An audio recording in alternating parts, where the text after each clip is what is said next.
Welcome back to the Better Way podcast brought to you by R&G Insights Lab. This is a curiosity podcast where we ask, there has to be a better way, right? There just has to be.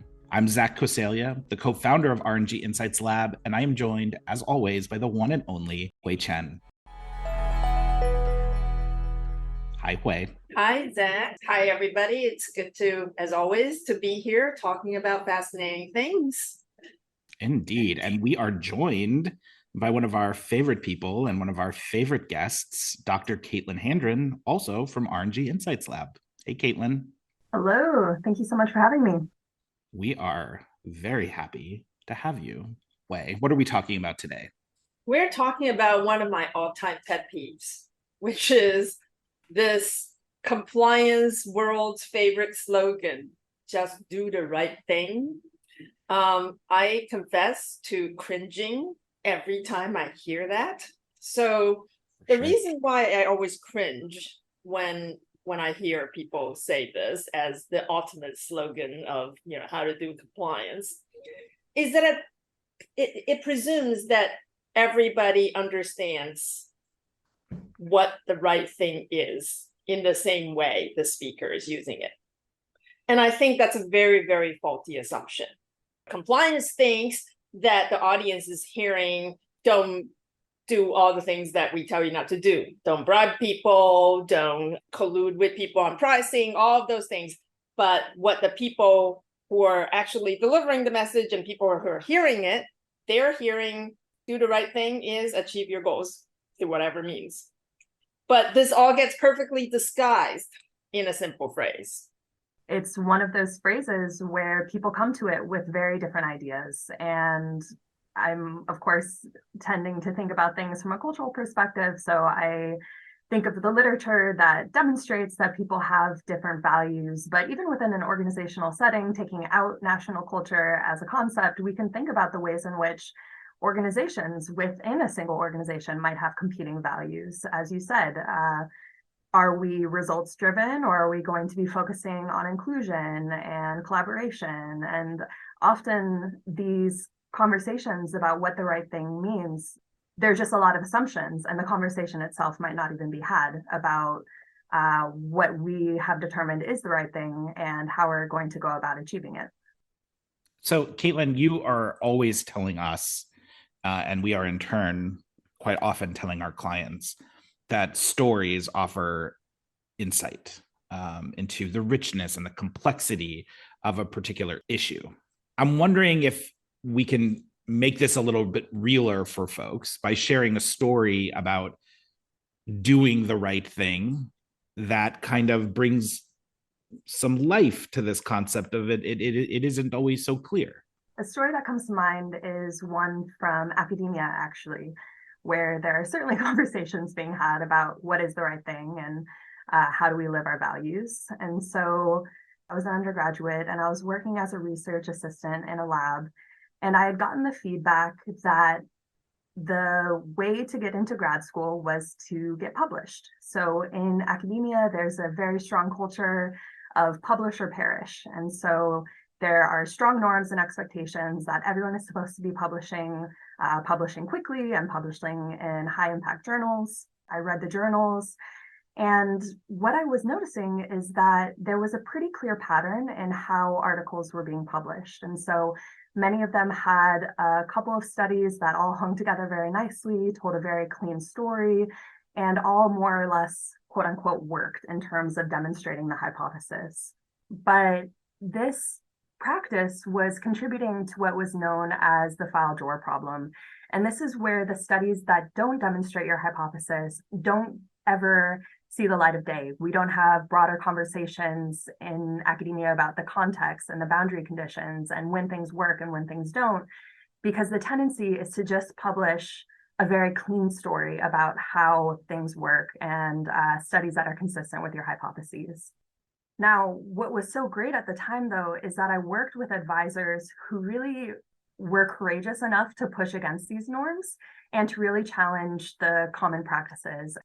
Now, since that time, there has been a replication crisis in the field of psychology, where some of these practices, the broader culture of publish or perish, has really begun to show its weaknesses. So this tendency to just publish the studies that demonstrate the phenomenon and to kind of hide the ones that don't work has led to a situation where often research doesn't replicate. So people try to use the same methods in new situations and it doesn't work. And there's just so much information potentially in those file drawers about why the conditions under which these things will happen or won't happen. And so I think the conversation has shifted a lot in the field from one of doing the right thing in terms of getting published and having high impact articles to really thinking about the methodology and how do we ensure that the process itself is sound, and how do we ensure that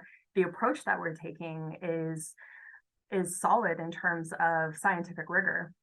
And I'd say that was a really big transition, and I was right on the cusp and benefited so greatly from having leaders within my lab who had the foresight and the integrity to say that they wanted to do things differently than what the pervasive norms were at the time. Yeah, I mean, I think what's really interesting about that, and it ties into what Hui said as well, is that this discussion about doing the right thing in that example really comes down to, well, what is the desired outcome? If the desired outcome is, publish or perish, or a self-interested desire to publish one's work, doing the right thing may look like X. If the goal is to more meaningfully contribute to the body of science and to advance the profession, what is right may look very different. Wei, I think you have another example from your own experience that further kind of takes this point home. In the 1990s, I lived in Vienna, Austria, and I interned with the United Nations. And a colleague's husband was Turkish, but he grew up in Austria and worked for an American company. I remember him saying that American headquarters prohibited them from discussing pricing with competitors. Any people who are in the American corporate space understand this. This is a standard sort of antitrust compliance right thing to do, which is not discuss pricing with your competitors. But this guy's response was, everybody in Europe discusses pricing with competitors all the time. So the American antitrust prohibition was just a stupid thing that everybody lied to their Americans at the headquarters about. So it's not the wrong thing, it's just a stupid thing. To take that, sort of point in another recent, discussion with a corporate executive, Caitlin and I were both in this conversation. We were talking about a particular market outside of the US that's experienced a lot of compliance issues. So he says, well, I keep telling them to do the right thing. And I said, well, what does the right thing mean to you? He says, well, things that's not going to land us on the page of the New York Times. And I said, what if the thing that you don't want them to do is something all of them do? If you don't do that thing, you're just stupid. He says, oh, no, but that's not my standard. My standard is the New York Times standard. And what I really wanted to say back to him is that your standard is as irrelevant to them as the Timbuktu Daily News's standard would be to you. Because you're using a standard that is completely outside of their lives. They don't live in your world where New York Times matters. They live in their own world where their peers, their society matters a lot more to them and are a lot more real to them than New York Times is. So if you don't get into this world, then you're never going to be able to communicate why this is important to you or why it should be important to them. I think one of the difficulties is that by characterizing things as right and wrong, sometimes we have really moralized a lot of basically Western ways of thinking of things and doing things. So that's not only not necessarily efficient in getting people to understand where you're coming from, But in a way, it's kind of condescending to the people that you're talking to, because you're in a way telling people your way of thinking and your way of life is wrong. Our way is right, your way is wrong. And that is sort of almost like adding insult to injury. So that's what really concerns me about this particular approach. So, Caitlin, I want to come back to you now, because obviously much of your work now focuses on culture in the organizational context. Although even within the organizational context, it's not to the exclusion of the role that national cultures may play in an organization. And so I'd like you to share a little bit more about how national culture and culture in the most traditional sense plays into individuals' understanding or appreciation or definition of the right thing. It's such a great topic, and we've spoken on the podcast in the past about just the pervasiveness in the literature of the weird perspective, Western, educated, industrialized, rich, and democratic. And for a long time in the morality research, what was very common was a very individualistic perspective on morality, where what was perceived as good and right was based within what individuals believed was good and right, and very much rooted in the individual and individual perceptions. Increasingly, cultural psychology and cross-cultural research has demonstrated that this is just one way of thinking about morality and ethics and integrity. Can you drive this home for folks, though, by defining the golden rule? Yes, absolutely. So the golden rule is the idea that I'm going to do unto others as I would have them do unto me. This is all, again, rooted in my personal value system, my beliefs about what is good and right and moral. And so I will treat others the way that I want to be treated. So this can be contrasted with the platinum rule, which says, do unto others as they would have you do unto them. And that's a big shift, where now, instead of treating others how I want to be treated, I actually have to listen and pay attention and learn and find out, how would this person want to be treated? What makes sense to them? What are the values and behaviors and patterns that are consistent with their worldview? And it's a very different approach. I'd say one of the big other drivers in terms of behavior and how we make sense of the world is whether we want to show up in a way that's very influential. So I want to change and affect the world around me. It's a very individualistic perspective, one where it's okay to act on the world based on what I think is right. And that can be contrasted with context, where it's actually much more important to be paying attention to the context, to be paying attention to expectations and obligations, to what other people want.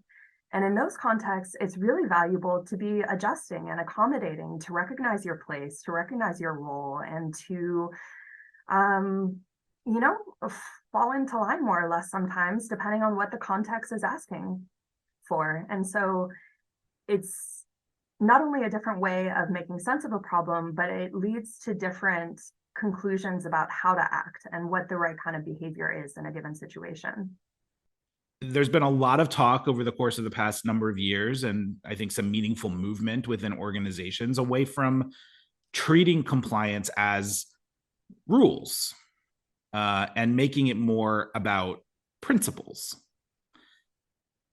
Is that approach at odds with what we're talking about here? Is a principles-based approach to compliance at odds with the notion that there's something wrong with doing the right thing? I think there's definitely some tension there, because when you're talking about principles, you are talking about basically your core ethical values, and how that is perceived and understood and defined can really vary from from one culture to another. Culture is not just at the organizational level or at the national level. It exists in many levels in a very complex way. So in organizations, there's the geographical cultures of where the company is situated, but there's also sort of different cultures within the different functions of the organization. There's also subcultures of every place that, depending on its population, the gender, race, and social classes. So all of those things come into play. And let me give another story about how the values-based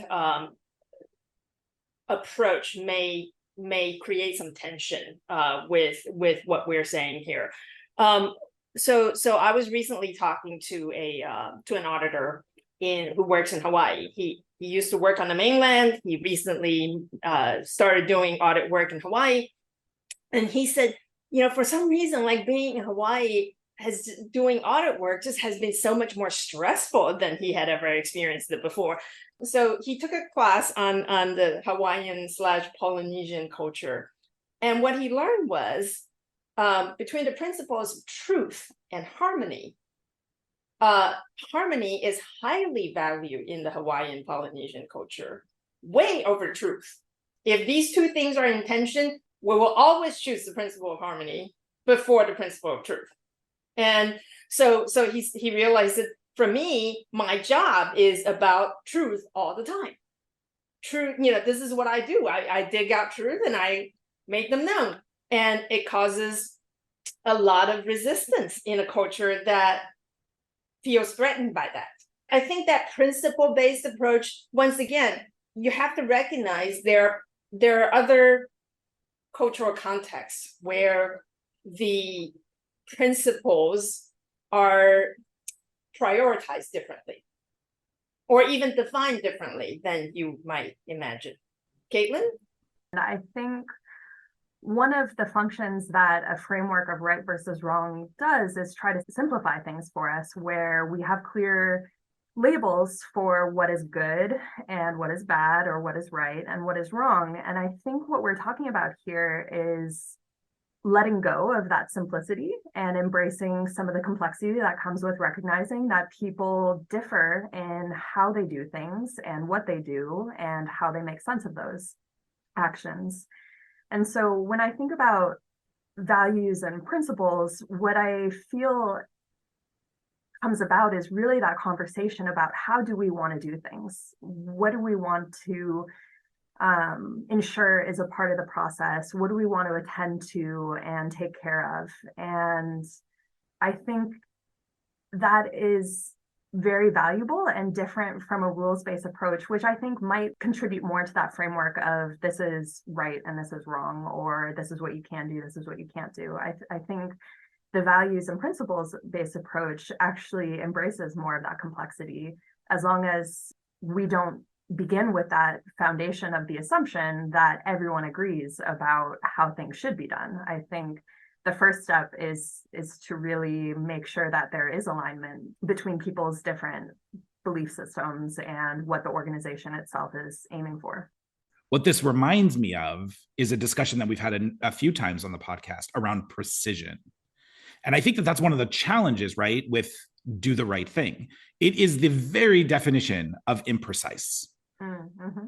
But that doesn't mean that a value or a principle has to be imprecise.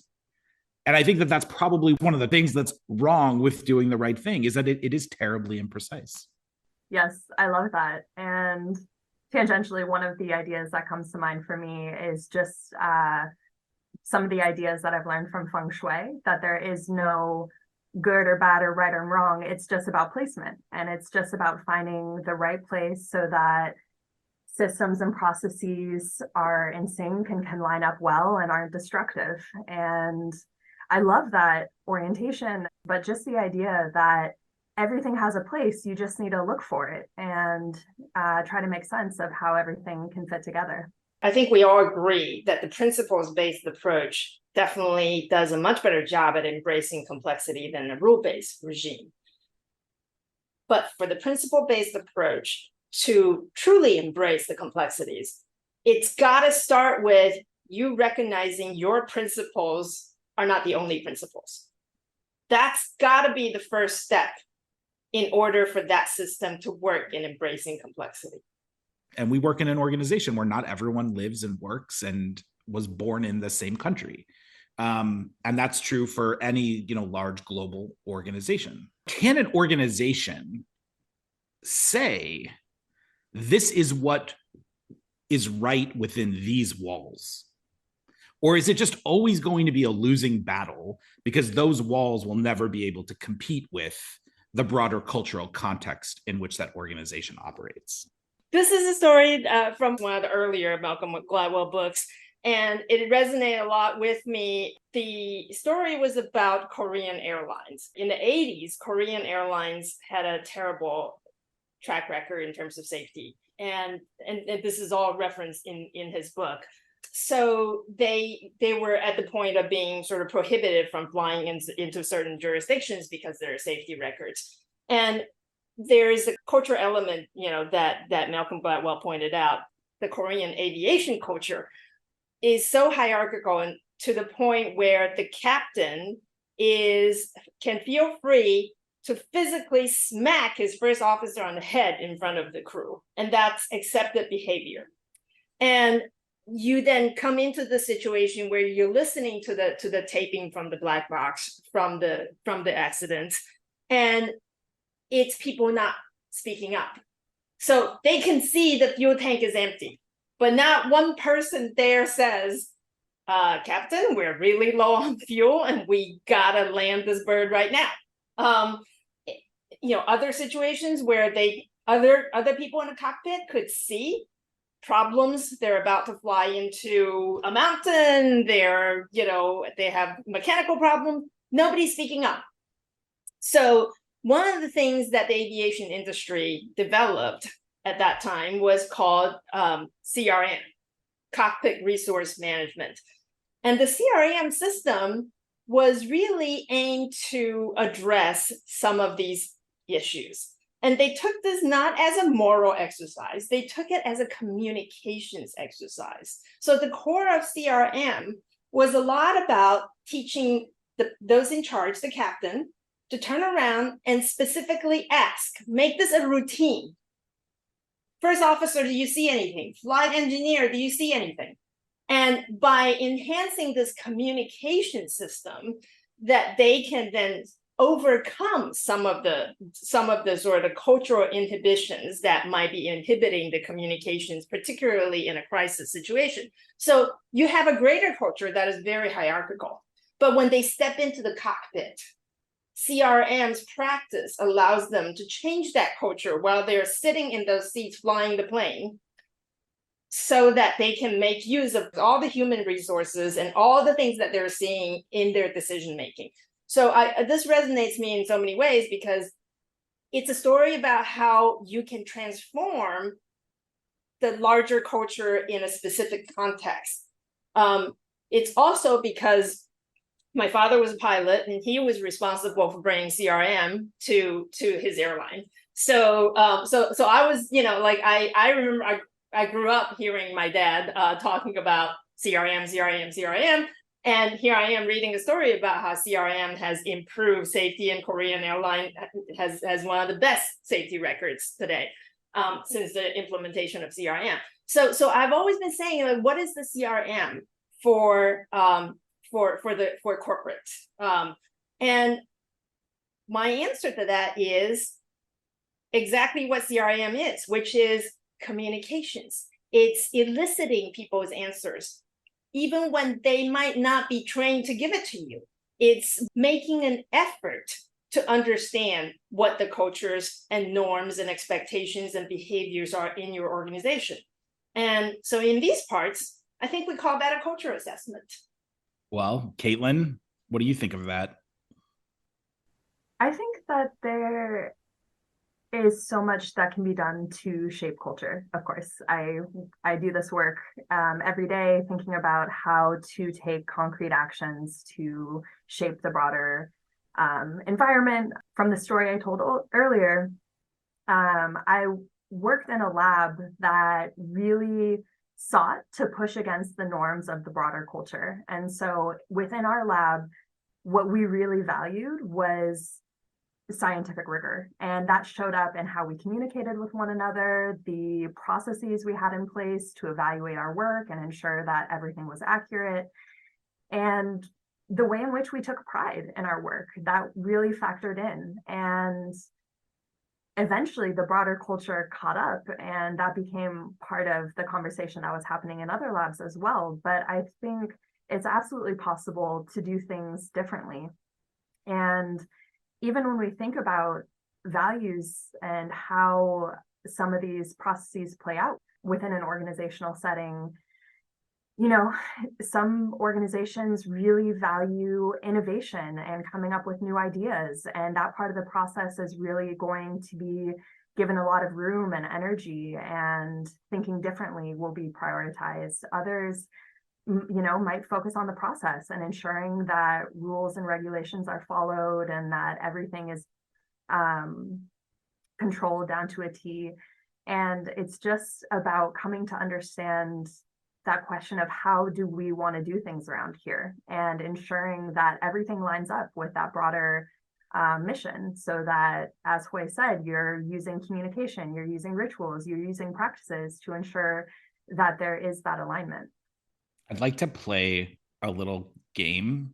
As we were prepping for this discussion today, I just spent like a couple minutes and I typed out 2 groups of values or principles or behaviors. One that I thought most people would sort of look at and say, oh yeah, like that's the right thing. We can all agree to that. And another that I felt like a lot of people would look at and be like, well, I'm not so sure. So I thought I'd throw some of them out there and see how you react to them. So the first one is, we don't steal. No theft. Can we all, I mean, could we all agree to that? Yes, I can. I think. Oh, she's not going to agree to it. I come from circles where innovation and art are foundational to a lot of the ways that we think about and make sense of the world around us. And in both innovation and art, using other people's ideas is sometimes part of the process. Even in academia, we cite each other's literature. I guess maybe we can get into the definition of stealing, but I think exactly, maybe that's the place to start now that I'm walked myself into this little hole. I love it. We come back to that point of precision, right? So it's Yes. How do you define stealing? Because I could see what you're saying, Caitlin, but when I was thinking of stealing, I wasn't thinking of those. Mm-hmm. Okay, let's do another one. So the other one we hit on a little bit, in quite a bit actually, in the context of your Malcolm Gladwell story, but it's speaking up. Can we universally kind of get behind that as the right thing to do? I think there are different motivations for speaking up, and the question is, why are we speaking up and for what purpose? You know, sometimes people feel compelled to speak up just because they have something to say, like what I'm doing right now. I'm pushing against the idea for the sake of pushing against the idea. In contexts where harmony is really valued, me blurting out the first thing that comes to mind is not necessarily a productive or useful way to continue or advance the conversation. And so, yes, I think in the US, we tend towards really valuing the possibility that someone might have something genius to contribute at any moment.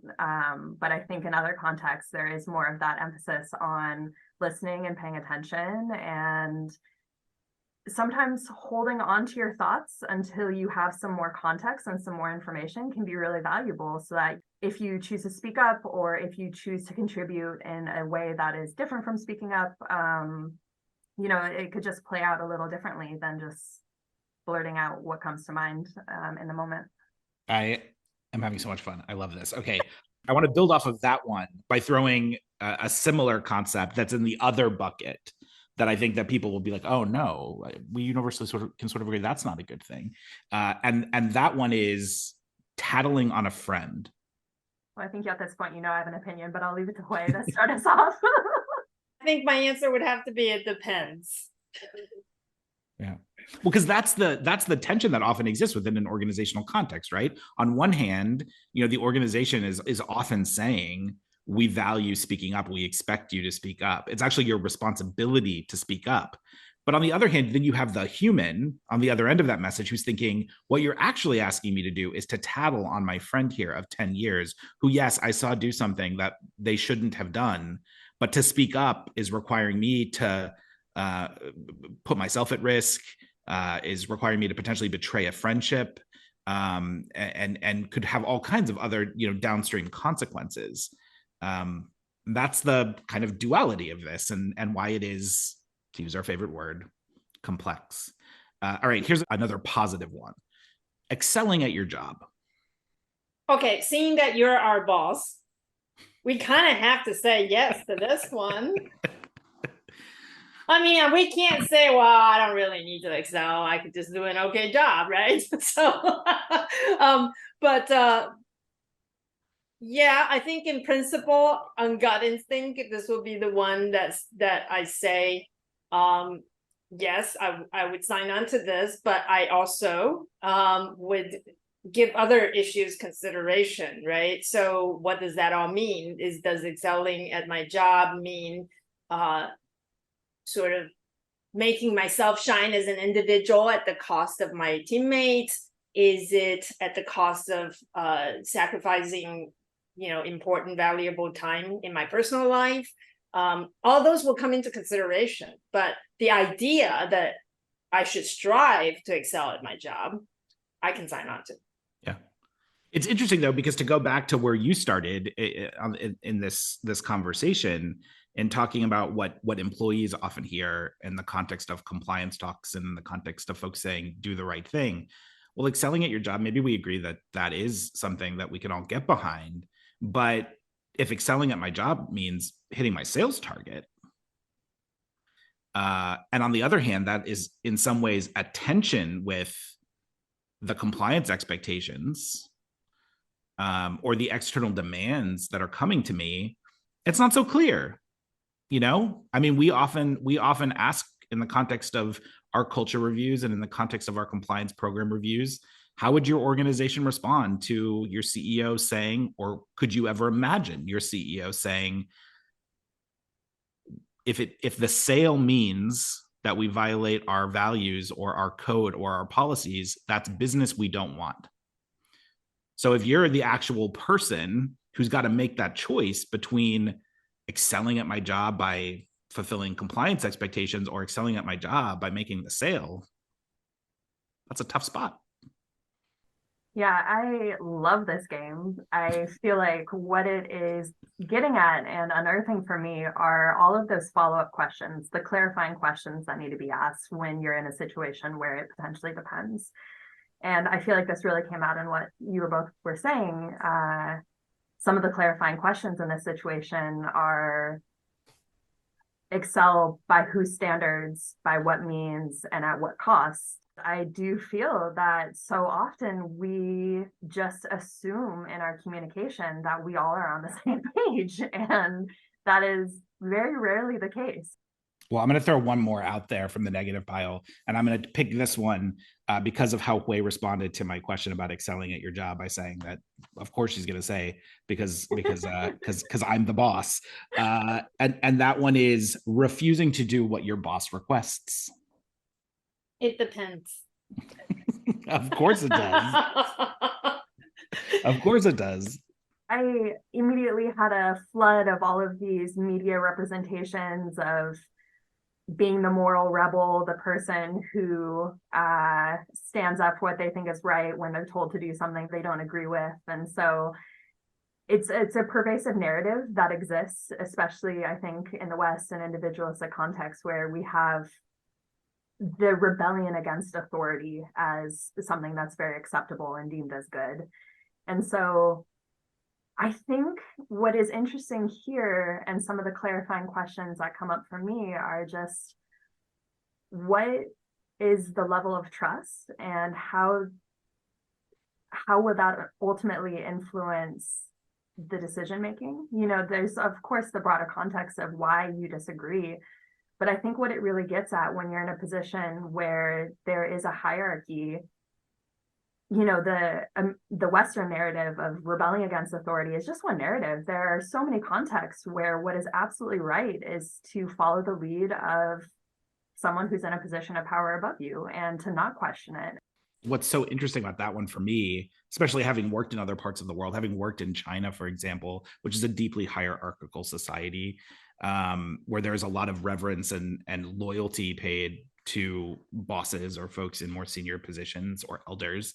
And in those scenarios where the organization is saying, do what's right, well, what's right a lot of the time is probably what my boss told me to do. I'm not going to refuse to do what my boss tells me to do. And so again, it's just such a kind of, it's an interesting dynamic. It's probably one that many of us have seen, and that seems obvious, but it's a layered and nuanced and complex and I set think of as we, considerations. what we're saying here is not that you need to buy into all of the different principles and worldviews and different culture perspectives. You don't have to agree with them, but you do have to recognize that they exist and that they're different and they're very real to the people that you're trying to influence. And that's your beginning step to understand how you can influence people's behavior, not simply by imposing your model on them, but recognizing that they operate in a different framework, different reality almost. But so it's not to say that if you're, accustomed to the more individualistic culture, that you have to now agree that it's a good thing to follow what your boss and your elders say. You don't have to. It's recognizing that some of the people you work with do buy into that. And that's very real to them. That's very important to them. And they might disagree with your view as much as you disagree with theirs. It's that recognition that we're trying to highlight here. I love that. And to your point, Wei, both just now and earlier, what we need to do is to be aware of our cultural context. We need to be aware of these things. And in order to get aware, we've got to collect data. We've got to assess our culture. We've got to understand the context in which the things we're saying are actually being received. This has been so much fun. Caitlin, we can play this game some more later. Yes. But I want to give you the last word before we go. Absolutely. Well, in one word, I'm going to go with complexity. I feel that what we are all circling around is just this question of how do we work together, get along? How do we make decisions when they potentially affect ourselves and others? And I just absolutely agree with the message that we need a whole lot more curiosity and to try to resist that temptation to grab for very simplistic frameworks, ones such as right or wrong or good or bad, and instead be open and willing to engage with some of the nuances that will inevitably emerge. Terrific. Thank you, Caitlin, for joining us. And thank you all for tuning in to the Better Way podcast and exploring all of these better ways with us. For more information about this or anything else that's happening with RNG Insights Lab, please visit our website at www.ropesgray.com/RG Insights Lab. You can also subscribe to this series wherever you regularly listen to podcasts, including on Apple and Spotify. And if you have thoughts about what we talked about today, the work the lab does, or just have ideas for better ways we should explore, please don't hesitate to reach out. We'd love to hear from you. Thanks again for listening.